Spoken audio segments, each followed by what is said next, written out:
All right, today we're continuing with our Renaissance unit in Italy. We are now moving on from the early Renaissance period to the High Renaissance period, a time that lasted about 30 years right before the sacking of Rome in 1527.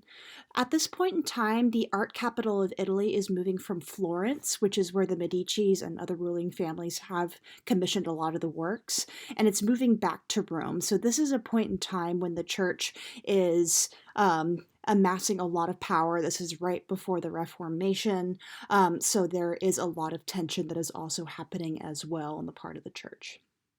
The church is also commissioning lots and lots of artwork for its buildings, and you have probably gleaned from common knowledge that there is a lot of artwork in Rome. And that is also the seat of the papacy. So all of those buildings, like the Vatican and the Sistine Chapel, all of these buildings need to be filled with art. So that's what the popes are doing, is that they are investing in covering these walls with art. Artists as a whole are really dependent on their fame and notoriety to attract the right patron, which in most cases is the church. A lot of artists sign their work where they make it very obvious that the work that they've created is theirs, so that they can continue to advertise, yes, I made this piece, please hire me. Most artists were required to be members of trade guilds, which was essentially limiting the number of artists that were out there in the wider world, so that there wasn't suddenly like this massive kind of like volume of artists, and then like they could basically charge very little for their art. So the fewer artists there are, the more that they can charge for art, which is why it was in their best interest to have these guilds to control the number of artists who are going out there and actually making art. So at this point in time, Italy is extremely rich. You can imagine that if they have all this money to invest in public and private projects, that it's going to be attracting a lot of attention.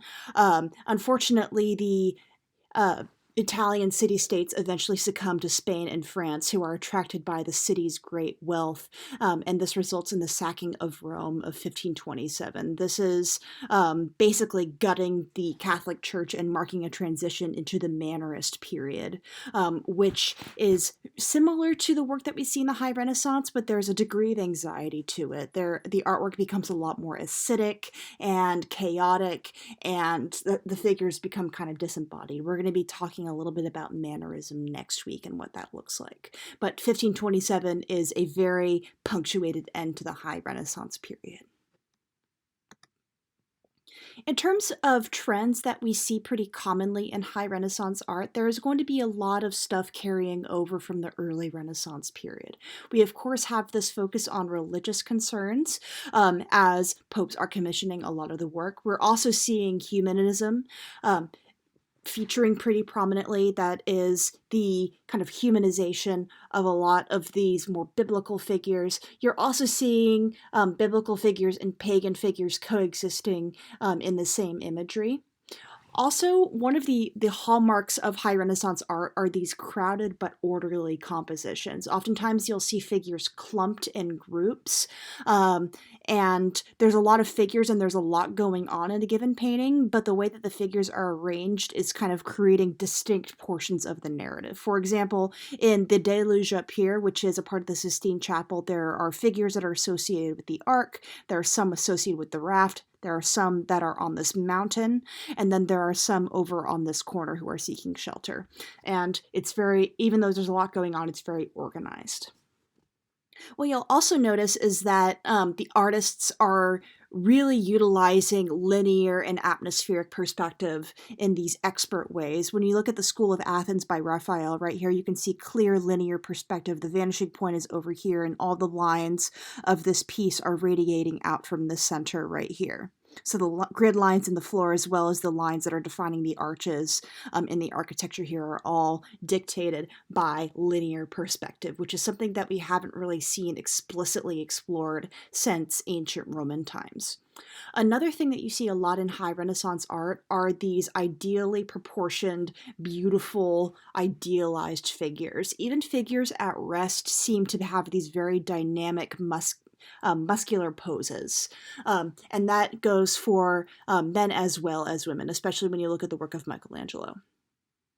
A lot of the compositions in high Renaissance art utilize these very mathematical and balanced compositions. They're oftentimes very symmetrical, and even if they aren't necessarily symmetrical, like for example in this piece, there's stuff happening on this side and it's different from what's happening over here, but there's still kind of like a balance. You have something here, then here, then here. The eye is moving pretty gracefully throughout the piece, and it's not like there's too much happening in one given area.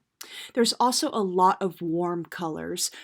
There's a lot of pigments that are coming along the Silk Road, particularly in the northern regions of Italy, in Milan, and those kinds of northern city-states. So there's a lot of access to these beautiful pigments that are normally not naturally found in Italy. So the paintings are very warm and they utilize these very vibrant colors.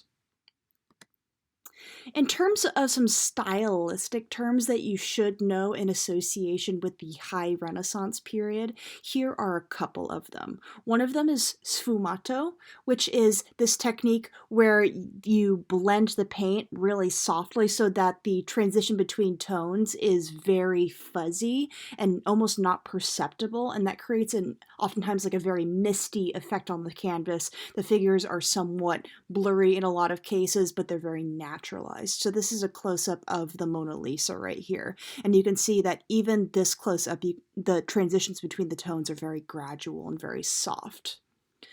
There are two other terms that are associated with tonality. We have chiaroscuro and tenebrism. Oftentimes these terms are used interchangeably. I personally don't mind if you use them interchangeably in my class. I'm not particularly anal about this just because a lot of art historians still can't seem to agree on a marked difference between chiaroscuro and tenebrism. The one difference that I've seen identified is that tenebrism utilizes these very flat, dark backgrounds, and the paintings tend to have like a single light source that's very intense, whereas chiaroscuro is a little bit more subtle, but there's still this marked difference between the light values and the dark values of the painting. So the lighting in both cases is dramatic, and it's used to accentuate the dimensionality of the main subject. Tenebrism, we'll see this term in Baroque art in a couple of classes. We'll see it used particularly with artists like Caravaggio, who painted this image right here of David and Goliath. Tenebrism is, again, something that usually has a darker background, and that dark background is kind of framing the figure in negative space, whereas chiaroscuro is going to be a little bit more subtle. We also see Arcadian settings. So Arcadia was this historical region in ancient Greece that people would essentially vacation to when they were going on holiday. And it was this very rural place, and it was considered very beautiful. So oftentimes when we see these rural, like kind of like nature untouched by man or relatively untouched by man scenes, we refer to those as Arcadian settings. They're simple, they're bucolic. It's an unperturbed world away from the hustle and bustle of the urban environment. So we'll see a couple of Arcadian settings from here on out. Our first work in the High Renaissance curriculum is The Last Supper by Leonardo da Vinci. So this particular work was commissioned for a refectory, which is a fancy name for a dining hall, in an abbey. So this was a living place for monks. So there's kind of like this parallel that is drawn between the activities that are happening in the narrative of the painting, which are these figures dining, and the location of this painting, which is a dining hall. So you're basically eating, and then you're also watching Jesus and his apostles eat. Monks were expected to eat in silence and contemplate this image while they were in this dining hall, and this image was intended to mark this pivotal narrative in Christianity. Lots of abbeys were intended to be places of intense contemplation, so even an event that you would typically imagine as highly social, like dining time, was supposed to be quiet and contemplative, and this image was basically intended to suggest that. We see a pretty clear use of linear perspective in this image. The vanishing point is right behind Jesus's head, so that is leading our eye towards dead center of this painting right here, we can see the leading lines in the ceiling, and you can see the coffers, and then there's also some tapestries on the wall, and all of those lines very conveniently line up to Jesus's head. And there's this almost halo-like motif that is being created by this tympanum above Jesus's head. This is the only curve that we can really see in the architecture of this piece, and this was very intentional on Da Vinci's part to emphasize this area where Jesus is. There's also a marked difference between the light of the background, which is an Arcadian setting, this very natural setting, and then the darkness of the wall and Jesus's figure. So this is kind of like an artificial halo that is being created by the composition. Jesus is also creating an isosceles triangle with his body. Oftentimes, triangles are used in compositions to subtly refer to the Holy Trinity, which is the Father, the Son, and the Holy Spirit. Oftentimes, you'll see figures and objects grouped in threes in religious paintings that are also very subtly referring to the Holy Trinity. In this particular image, we have the 12 apostles, and they're grouped in threes, again, the Holy Trinity, and they're very dramatically posed. Interestingly, each of these apostles is depicted as an individual. It's not like a type that is being copied and pasted 12 times. Each of these apostles has a personality, and they're having a slightly different reaction to this very dramatic moment, the Last Supper, which is the point where Jesus is having this dinner with his apostles, and he says, "One of you will betray me." So he's actually actively in this moment of saying, "One of you is going to betray me." You can see that his mouth is open. He is actively speaking. So this is intended to be a very active scene that is capturing the expressions of these figures as they are hearing this news. Da Vinci, unfortunately, didn't really understand the properties of the paint that he was using when he was composing this image. He intended to combine tempera and oil paint to accentuate the contrast of the image to get chiaroscuro, but unfortunately, tempera and oil paint don't really mix, and even in his lifetime, this painting was starting to peel off of the wall. So only about 40% of the original painting remains on the wall, and the rest has either been lost or has been restored in the past couple of 100 years. So that is basically why the painting is in such poor condition. When you look at the painting as a whole, right here, you can see that the condition is quite deteriorated. There's also the added factor of this building was bombed during World War II, and then there's lots of pollution from industrialization that was also causing damage. So conveniently, we've had a couple of artists create a digital reconstruction of this image to give viewers a sense of what it might have looked like at its zenith, at its best.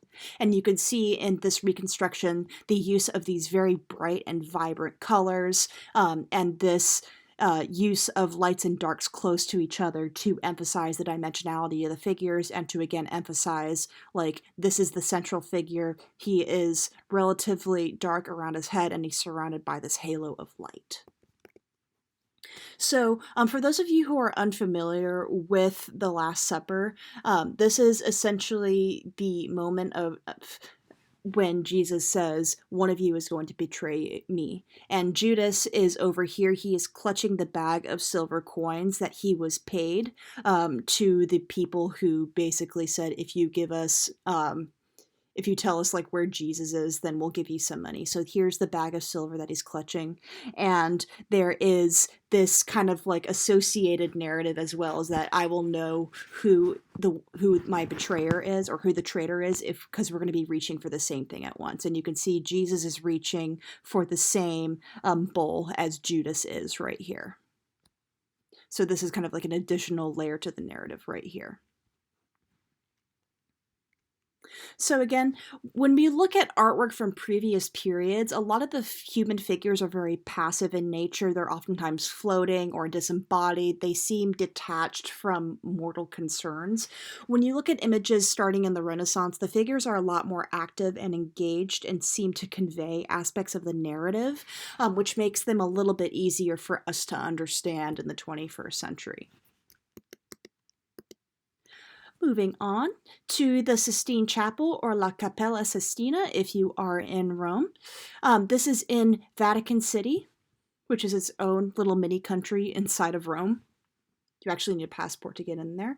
So this chapel itself was actually erected in 1472, and it was decorated over the span of several decades by various artists, including Botticelli, who we saw in the early Renaissance, as well as Perugino. So the function of this chapel was basically to be a place where the new pope is elected. So in terms of like its importance, it is quite high, which is why the ornamentation on the interior of the chapel is so ornate and decorative. The part of the chapel that we are going to be focusing on for the AP curriculum is the ceiling, which was painted by Michelangelo between the years of 1508 and 1512. So this part right here. There are several hundred larger-than-life figures on the ceiling of the Sistine Chapel, oftentimes in these very complicated arrangements, and a lot of the figures have these varying poses and expressions. It's really a testament to Michelangelo's mastery of his understanding of the human body. There is an emphasis on anatomy, ideal beauty, gesture, and musculature, even for figures who are at rest. So much so that artists in subsequent generations would actually come to the Sistine Chapel and study the paintings on the ceilings in order to learn how to convey these dynamic three-dimensional figures. A lot of the figures on the ceiling are not necessarily required to convey the narrative of the images on the ceiling. So a lot of these images are from Genesis and the Old Testament, but a lot of them are just kind of like Michelangelo wanted to paint this person on the ceiling, so he did. So I'll talk a little bit about that in just a moment. In addition to scenes from Genesis in the Old Testament, there are a lot of Greco-Roman symbols and figures, including a couple of figures that are associated with paganism as well. There's some acorn motifs on the ceiling. This was the crest of Pope Julius II, who was the Pope while Michelangelo was commissioned to paint the ceiling. There is a well-documented feud between Michelangelo and Pope Julius II. They did not like each other at all. Michelangelo very much considered himself a sculptor. He was not a super big fan of painting, even though he was so incredibly good at it, and he really resented Julius II for making him paint this massive ceiling, and then several years later asking him to then paint the altar wall. Michelangelo was also famously petty. There are several design motifs just within the Sistine Chapel ceiling that suggest that Michelangelo was not a big fan of Pope Julius II, and there are also lots of design motifs that were probably intended to snub the church. There are several documented cases where Pope Julius II actually physically accosted Michelangelo because he perceived he was painting too slowly. Those of you who have ever received a commission and had a bad customer experience probably understand this. People that don't draw and paint don't understand how long it takes. That's just kind of like the curse of being an artist.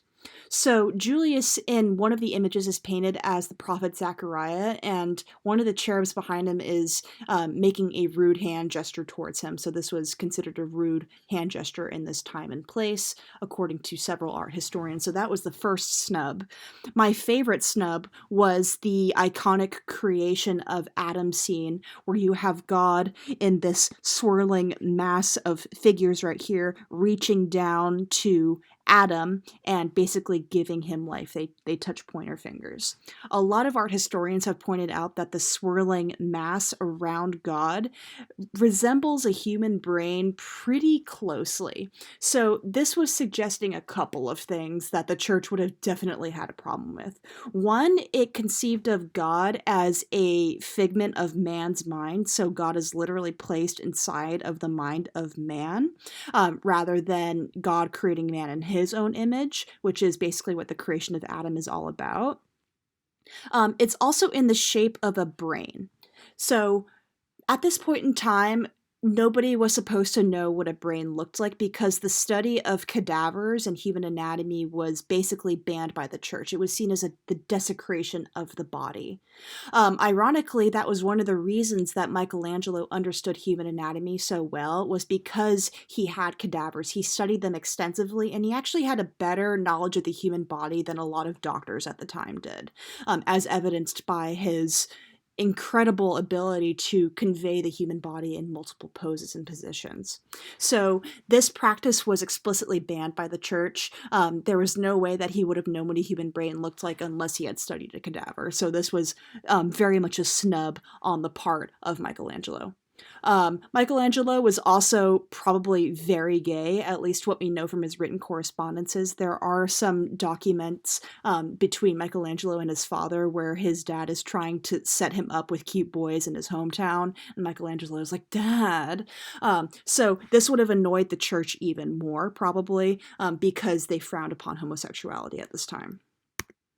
If you need any other evidence for Michelangelo being the ultimate Renaissance gay trademark, look no further than his other work. I am quite convinced, and this is my subjective opinion, that Michelangelo never really cared for the female body. This is a rendition of a female figure right here that was used as a sculpture to adorn a gravesite. He obviously doesn't understand how breasts work, probably because he didn't really care about them. There are also several scenes in the Last Judgment where there are basically kind of orgies, many of them involving male couples. And then there are, of course, the famous Ignudi, who are these several figures on the Sistine Chapel ceiling itself that are kind of just like in the corners of these biblical scenes. They have absolutely no narrative purpose whatsoever. They're just sitting in the corners and looking pretty. So this is what I meant previously by like the artist's own expression, kind of like contributing these beautiful figures that don't really contribute to the narrative, but Michelangelo wanted them there, so he put them there. I just think it's utterly hilarious that the church would have been like against homosexuality, at least explicitly, and they seemed to like not really have a choice because Michelangelo was like, I'm going to paint a bunch of naked boys on the ceiling and you can't do anything about it. So that's the pettiness of Michelangelo, and it is a beautiful pettiness. So this is a diagram of the Sistine Chapel ceiling and all of the associated frescoes on it. There are two frescoes that we cover in the AP curriculum, the Delphic Sybil and the Great Flood, and they're right next to each other. You'll notice, based on this very conveniently oriented diagram, that there are several different kinds of subjects that are depicted on the Sistine Chapel ceiling. We have the ancestors of Jesus, who are around the border right here. We have the three stories of Noah right here, which are from the Old Testament. We have the creation and downfall of Adam and Eve, and then the creation of Earth right here. So this is intended to be like the beginning of the narrative, and then this is towards the end right here. There are also several prophets and sibyls that are surrounding this main grouping of Genesis and the Old Testament right here. And oftentimes these prophets and sibyls are used as figures to reference the foretelling of the coming of Christ. So Jesus is actually not depicted at all in any of these images, and this is like a common misconception, like Jesus is not in any of these images, but there's lots of foreshadowing imagery that is being used to suggest like Christ is coming. So this is our first kind of like focus image of the Sistine Chapel. This is the Delphic Sybil. There are actually 5 prophetesses or sibyls on the ceiling. Each of them is representing a different facet of the like quote unquote pagan ancient world. So these are like polytheistic religions that are making these predictions about the coming of Christ. So the sibyls are represented in these little pink areas right here. So Sibyls were fortune tellers of sorts in their time. They were oftentimes considered oracles, and they would either like ingest hallucinogens or engage in specific rituals and then divine the future from these revelations. So in this context, the Sibyls are foretelling the coming of Christ, and in this case, they're looking kind of concerned about it. And you can imagine why. Like, they are the believers in this polytheistic religion, and they're like, okay, this dude is going to come along and establish a monotheistic religion, and that kind of invalidates our religion. So that's why some of them kind of have this more concerned look on this face. They're reading the prophecy, and they're like, oh crap.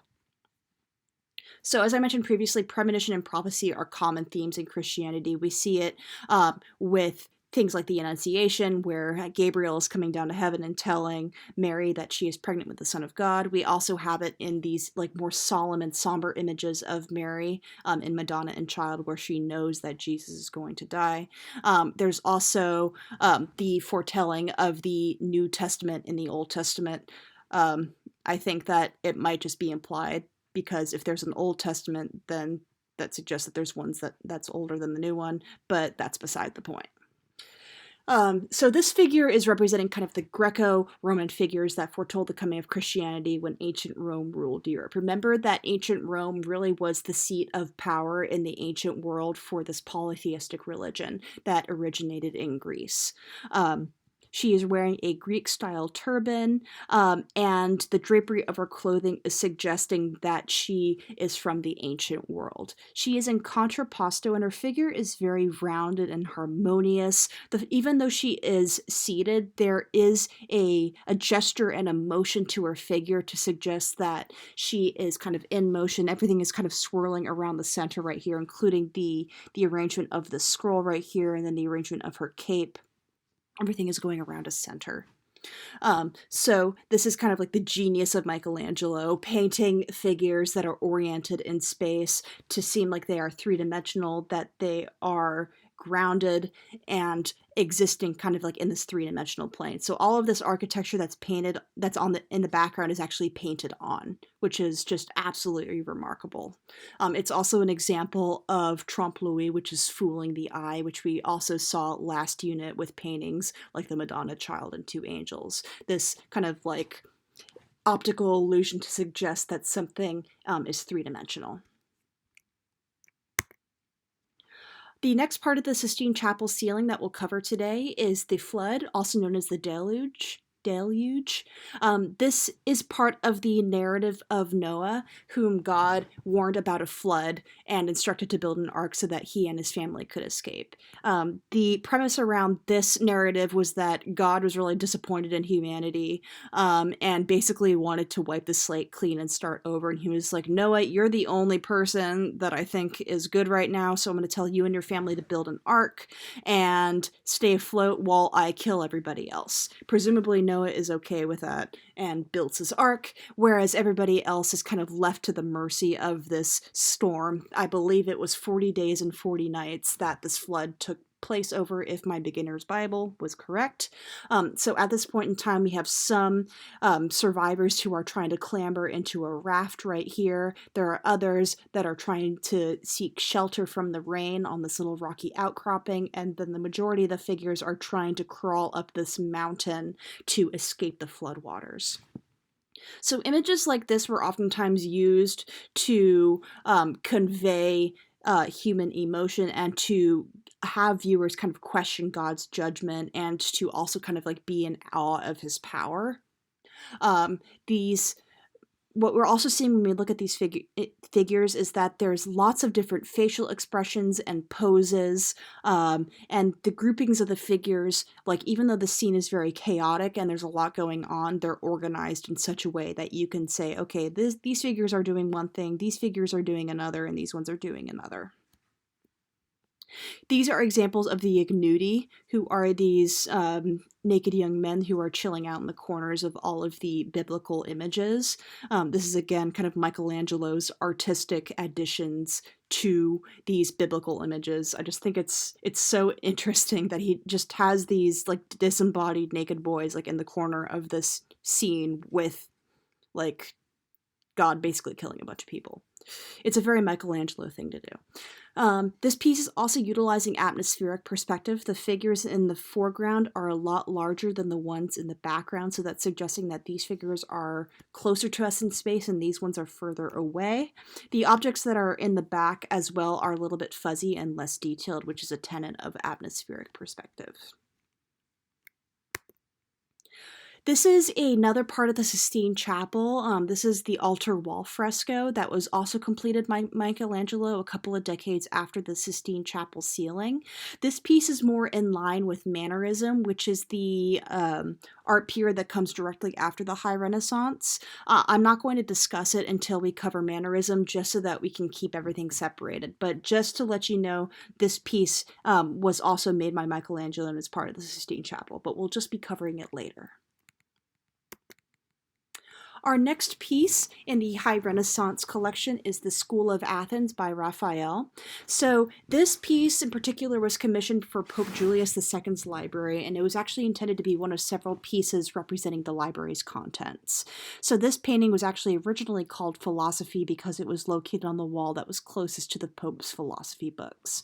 At this point in time, philosophy was pretty heavily equated with theology. It was basically believed that, like, in a time before Christianity and all of the, like, intellectuals could talk about God and morals, they talked about philosophy instead, so they were oftentimes equated and oftentimes put on the same level or a similar level of importance. What we see in this image are several depictions of ancient philosophers, as well as a couple of Raphael's like artistic renditions of his friends and colleagues. There are a couple of figures, particularly Heraclitus, who is on the steps writing, and a lot of art historians are like, that is basically Michelangelo. So there are a lot of figures in this painting that actually resemble Raphael's contemporaries. There's also been connections drawn between Plato and Leonardo da Vinci, which is always just endlessly funny to me. He's like, I respect you. I'm going to include you as a philosopher in this massive painting. In the center of this image, we have Plato and Aristotle, who are two key figures in ancient Greek philosophy, and they're in the middle of a conversation, mid-stride, as they're walking down the center of this image right here. Raphael also, like, very cheekily painted himself in a black cap in the corner, and he was in doing this, he was basically calling himself an intellectual that was of the same standing as these very famous philosophers. So this was always interesting to me because oftentimes artists were not really considered intellectuals at this point in time, and this is one way that Raphael was establishing himself as a sort of like artistic philosopher in his own right. The light in this piece is very bright, and it is clearly illuminating these central figures. We're seeing this similar kind of like framed by arches motif in the Last Supper as well, where you have the figures that are somewhat dark and then they're surrounded by this lighter space, and that's drawing our eye towards this. You'll also notice that the architecture is very classical in nature. We have columns, and then we also have some classical sculpture, as well as coffered arches right here.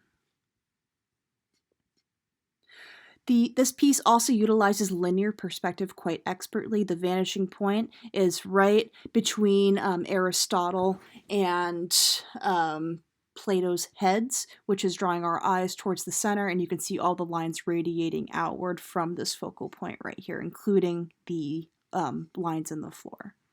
So pieces like this were very much intended to harken back to classical times and kind of like the perfection of the architecture, and to kind of like remind people of the this heyday in ancient times and in ancient Rome. So this is the piece in full in case you wanted a closer look. Again, you'll notice a lot of similarities to the Last Supper, where the figures are highly individualized. They're all wearing different clothes, and they're all in different poses. A lot of them are engaged in activities that were heavily associated with the discoveries and findings that they made during their lifetimes. A skilled philosopher could actually look at this painting and tell you who each of these philosophers is based on these little context clues. Our final piece in this part of the curriculum is the Venus of Urbino by Titian, also known as Tiziano in Italian. So this piece was painted on canvas because wood panels warped in the humid climate of Venice pretty frequently, and you can imagine that it's not really conducive to having a painting last a long time if the wood is constantly changing shape and size. So canvas is a little bit more forgiving in this respect, and it's probably one of the reasons that the painting remains in such good condition, even almost half a millennium later. So Venice was really Italy's gateway to the West. They received lots of pigments and other goods through trade routes along the Silk Road, including these pigments ultramarine and vermilion. These pigments were still extremely expensive, but artists who attracted rich patrons used them at liberty in their pieces. You'll also notice a couple of other clues in this piece that suggest the cosmopolitan nature of Venice, and that one of the most obvious of those are these tapestries in the back right here, which are probably of Middle Eastern origin. So this painting was painted in a softer manner than many contemporaneous other Italian artworks, and the setting was a lot less formal and focuses on the beauty of the natural world. We have some elements of an Arcadian setting in the background right here. We have kind of like a sort of sunset as well as a tree. And there's been a lot of speculation over like precisely who this figure is. Courtesans had a lot of political power in Venice in the 1500s, so a lot have suspected that she is intended to represent a specific courtesan.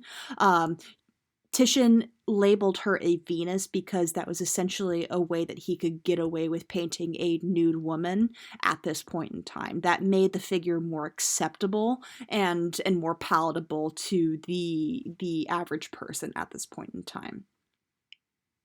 So interestingly, like I was just absolutely astounded when I learned this. This piece was commissioned by a husband for his new wife, basically conveying to her in the painting all the things that she was expected to do and all the roles that she was expected to fulfill. And those roles were to be beautiful, Exhibit A, to do your chores, Exhibit B, and to bear children. And there's a child in the background here. There's also a dog right here that is intended to symbolize faithfulness. So I always just find it interesting that like a man would think it a good idea to give his new wife a painting like this to basically say like, these are all your expectations. Have fun. In any case, the figure is engaging the viewer in a direct gaze, G-A-Z-E, gaze. She is staring directly at the viewer, and she has her head kind of tilted in this manner. She knows that we're looking at her, and she's in this somewhat submissive gesture with her neck bared. She's reclining, and her hand is very kind of like gently arranged over her crotch. She's reclining and at kind of rest. So she's quite submissive in this image. And that was intended to represent kind of like the ideal woman at this time. We can see the use of linear perspective on the floor right here, which is a tenet of high Renaissance artwork. The geometric lines of the background, particularly over here and then in the architecture, were intended to really contrast with Venus's curves right here and to show like this is the kind of like structured world and this is the softer, more intimate world. This painting was actually pretty pivotal in this trend of reclining female nudes. We actually have several reclining female nude paintings in the AP curriculum, and each of them more or less represents kind of like the ideal woman at the time and what her roles were supposed to be, and then also kind of like some interesting commentary on the male gaze, G-A-Z-E, and what roles women were supposed to assume in these societies.